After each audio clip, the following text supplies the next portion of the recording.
তারা আপনাকে রিকোয়েস্ট করেছে যে খালেদ ভাই আপনি 5টা মিনিট দাঁড়ান, আপনি কর্ণপাত না করে হুড় করে অফিসে চলে গেছেন।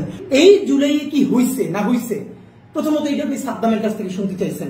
তারা এই জুলাই গণ অভ্যুত্থানে হত্যা চলাকালে তারা রাস্তার পাশে দাঁড়িয়েছিল প্রতিবাদ করবার জন্য। আপনি সামনে থেকে আপনার অফিসে হেরে যাচ্ছিলেন, তারা আপনাকে রিকোয়েস্ট করেছে যে খালেদ ভাই আপনি 5টা মিনিট দাঁড়ান, আপনি কর্ণপাত না করে হুড় করে অফিসে চলে গেছেন। আসসালামু আলাইকুম। আপনারা জানেন অনেকেই আলাপ করছে যে আমাদের খালেদ মহিউদ্দিন উনি বাংলাদেশে এসেছেন, এবং যদিও আমি তার সাথে যখন একটা শোতে ছিলাম আমি তখনও বলেছিলাম যে জুলাইয়ের মতো ঐতিহাসিক গণ অভ্যুত্থান এরপরে উনি বাংলাদেশে আসার সময় পান নাই। উনি জার্মানি থেকে বাংলাদেশ না এসে জার্মানি থেকে আমেরিকায় চলে গিয়েছিলেন।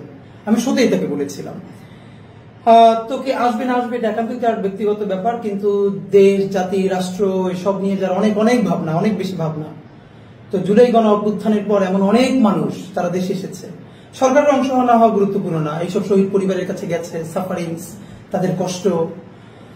মুশকিলটা হলো এই ব্যাপারে আসলে ওভাবে রিয়াকশন দেওয়াটাও কঠিন। এরপরও আমি বিশেষ করে ইনকিলাব মঞ্চের ভাই যারা অ্যাক্টিভিস্ট আছে, আপনারা জানেন আমাদের সাথে অনেক শহীদ পরিবার, তাদের সাথে আমাদের কথা হয়। আমরা তাদের কোনো উপকার করতে পারি না, কিন্তু তাদের যে কথা যা তারা বলতে চায় কিন্তু কোথাও আসে না, তো তারা মনে করেন যে তাদের কথাটা হয়তো আমরা কোথাও পৌঁছে দিতে পারি। তা খুবই আমি ক্যাজুয়ালি জাস্ট কিছু বলবার জন্য হঠাৎ করে মনে হলো যে আমাদেরকে সকাল থেকে বেশ কিছু শহীদ পরিবার বলেছেন যে সম্প্রতি যে খালেদ মহিউদ্দিন ওনার একটি ভিডিও ভাইরাল হয়েছে, উনি ঢাকা বিশ্ববিদ্যালয়ে সম্ভবত আলাপ করছেন গণযোগাযোগের সাংবাদিকতা বিভাগে স্টুডেন্টদের সাথে। সেখানে ওনার কিছু বক্তব্য, ওনার জুলাই শহীদ এবং এই শব্দের ব্যাপারে ওনার টোটাল বডি ল্যাঙ্গুয়েজ এ নিয়ে যেহেতু আমাদেরকে কেউ কিছু জানিয়েছেন, তো আমরা মনে করছি আমাদের এই আলাপ নিশ্চয়ই খালেদ মহিউদ্দিন শুনবেন, কারণ তিনি সবকিছুতে খোঁজ রাখেন এবং আমাদের ব্যাপারে তিনি ভালো করে খোঁজ রাখেন। সুতরাং আশা করি উনি এটাও খেয়াল রাখবেন। তো আমরা যা বলছি এটা অনেক শহীদ পরিবারের কথা, তারা আমাদেরকে বলেছে আমরা হয়ে যেন তাদের ব্যাপারে কিছু তাদের কথাগুলো যেন আমরা একটু বলি। দেখেন আপনারা অনেকেই আমরা একটা ব্যাপারে রিয়াক্ট করছি, আমিও একটা পোস্ট দিয়েছি, সেটা হলো যে প্রধান ফ্যাসিস্ট খুনি হাসিনাকে তিনি সাবেক প্রধানমন্ত্রী বলেছেন। এই আলাপটা আসলে একটা সেকেন্ডারি আলাপ। এই আলাপটার থেকেও খুবই সিগনিফিকেন্ট একটা ব্যাপার ঘটে গেছে, যেটা আমরা কেউ যেন অনেকে খেয়াল করছি না এই ভিডিওটার মধ্যে। আপনাকে কেউ খেয়াল করেছেন যে এই আলাপের একটা অংশে আমাদের খালেদ মহিউদ্দিন বলছেন এনসিপি যারা তরুণ তুর্কি হাসনাত সার্জিস তাদের কথা বলতে গিয়ে তারপরে খালেদ মহিউদ্দিন যখন পলাতক ছাত্রলীগের খুনি লীগের সভাপতি সাদ্দামের ইন্টারভিউ করতে চেয়েছেন, তখন তো বাংলাদেশের আপমর সবাই এটার বিরুদ্ধে গিয়েছে এবং সেটা বেআইনিও ছিল। এবং তখন সম্ভবত হাসনাত সার্জিস ওরা যেরকম বলেছিল যে এই রক্তের সাথে বেইমানি করে প্রতারণা। তা আপনি একটা ব্যাপার খেয়াল করেন যে খালেদ মহিউদ্দিন কোন বডি ল্যাঙ্গুয়েজে কাদের সাথে কিভাবে তাদের বক্তব্যটাকে কোট করছেন। তিনি বলছেন বিপ্লবীদের রক্তের সাথে প্রতারণা করে বলে উনি হা করে হেসে দিচ্ছেন, ওনার হাসি আসছে না, আর্টিফিশিয়াল। এরপর উনি এটাকে আরো লঘু করবার জন্য যে বিপ্লবীদের রক্তের সাথে প্রতারণা করে এরপর উনি বলছেন বিপ্লব, রক্ত, প্রতারণা। এত সহজ শব্দ না, আসলে তো এত সহজ শব্দ না খালেদ ভাই, কিন্তু সহজ তো আপনি করে দেখালেন। কারণ হাসনাত সার্জিসের ব্যক্তিগত কোনো অবস্থানও হয়তো যদি ভুল হইতে পারে, কিন্তু তারা যে জুলাইয়ের গণ অভ্যুত্থানের মুখ বলতে এই যে এত শহীদ এত আহত, এটাকে আপনি স্বপ্নে যেভাবে লঘু করবার চেষ্টা করলেন, আপনি কি নিজে খেয়াল করছেন এটা আপনি কি করলেন? আপনি বিপ্লবীদের রক্তের সাথে প্রতারণা এই বক্তব্যটাকে যেভাবে বাজেভাবে উপস্থাপন করলেন, এরপরে আপনি বললেন বিপ্লব, রক্ত, প্রতারণা, এগুলো কিছু না। মজার ব্যাপার হলো আপনি একজন সাংবাদিক হিসেবে কি চান? একান্ত বস্তুনিষ্ঠ ব্যাপারগুলো তুলে আনতে চান। আপনি নিজে বলছেন যে ট্রমার ব্যাপারটা আপনার বক্তৃতার মধ্যে বলেছেন। ইভেন আমেরিকায়ও যদি কোনো ভিকটিম আবার সেই ইন্টারভিউ দেখে আরো ট্রমাটাইজড হয়ে যায়, তাহলে তাকে বাংলাদেশের আইন তো কভার করেই না, আমেরিকার কোথাও কভার করেন, এটা আপনি বলেছেন। এরপরেও আপনি বলছেন যে তবে এটা এত বিগ, আপনি সাবেক প্রধানমন্ত্রী হাসিনার ইন্টারভিউ করতে চান যদি আপনার জেলেও যাওয়া লাগে।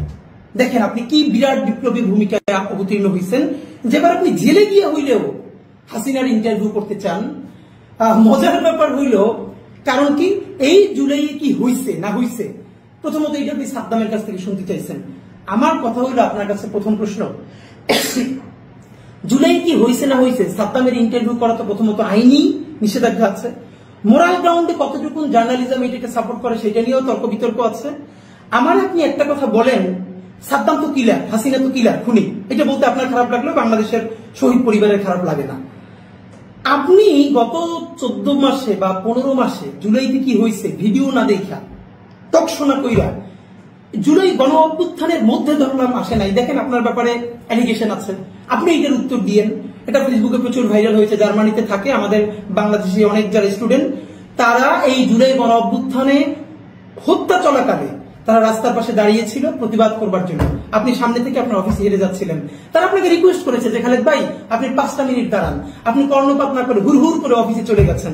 ওই বাংলাদেশের তো অনেক প্রফেশনালস যারা পৃথিবীতে বাইরে ছিল, তারা তাদের পুরো প্রফেশনকে ঝুঁকিতে ফেলে শিক্ষার্থীদের সাথে দাঁড়িয়েছিল এবং তারা জনতার কাতারে দাঁড়িয়েছিল। আচ্ছা, আপনার নিজের অবস্থান যে আমি দাঁড়াবো না, আপনি না দাঁড়ালে আপনারা কেউ জোর করে দাঁড় করাতেও পারবেন না। জার্মানির মতো জায়গায় যেখানে স্টুডেন্টরা এত ঝুঁকি নিয়ে ভূমিকা নিয়েছে এবং তারা প্রোটেস্ট করেছে, আপনি তাদের সাথে তো একাত্মতা পোষণ করেনি নাই, তারা রিকোয়েস্ট করেছে তারপরও আপনি যান নাই। কিন্তু এরপর আপনি যখন আবার জার্নালিজম শুরু করলেন, আপনি বাংলাদেশে ডকুমেন্টেড 1400-এর বেশি শহীদ, 30-40 হাজারের বেশি সিভিয়ারলি আহত, চিরতরে অন্ধ, পঙ্গু, শিশু, আপনি তাদের একটা ইন্টারভিউ করেছেন এসে? আপনি একটা শহীদ পরিবারের কাছে গেছেন, একটা আহতের সাথে কথা বলেছেন? আপনি কি করলেন? আপনি জুলাই গণ অভ্যুত্থানকে দেখতে চাইলেন সাদ্দামের চোখে, সাদ্দামের লেন্সে, কারণ পলিটিক্সটা আমরা বুঝি।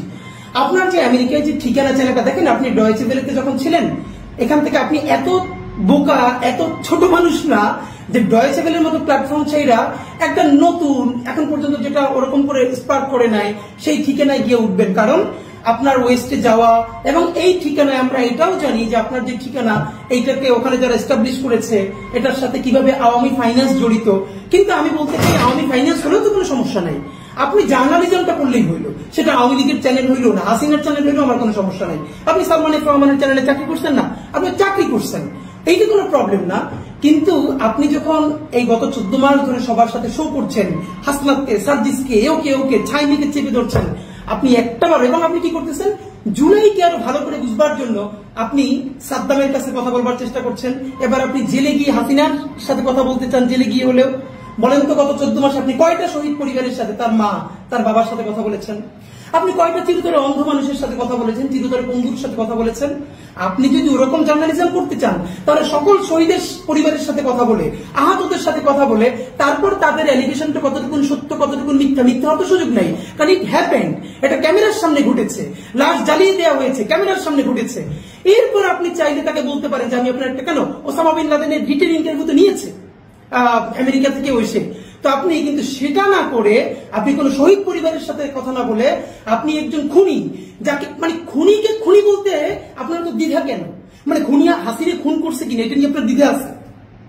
আপনি একটু খালেদ ভাই বললেন তো যে হাসিনা খুন করছে কিনা, এইটা জানার জন্য আপনি ঢাকা ভার্সিটির ওদেরকে বলতেছেন আর একটু ভালো করে জার্নালিজম পড়ে। ওখানে তো মানে বলেন তো, আর একটু কতটুকু ভালো করে পড়াইলে খুনিরে খুনি বলতে পারবে একাডেমিশিয়ানরা এবং জার্নালিস্টরা, মানে কতটুকু ভালো করে পড়াইলে, আর কতটুকু ভালো করে পড়াইলে যে 4টা ইলেকশন দেশে কোনো ভোট হইতে দেয় না। প্রথমে 111 ইলেকশন, তারপর 14তে ভোট হয় নাই, 18তে ভোট হয় নাই, 24-এ ভোট হয় নাই, এবং সেই ভোট না হওয়া, দিল্লির ক্ষমতায়িত হওয়া একজন ফ্যাসিস্টকে আপনি প্রধানমন্ত্রী বলতে বলতে মুখে ফেরা তুলে ফেলেন।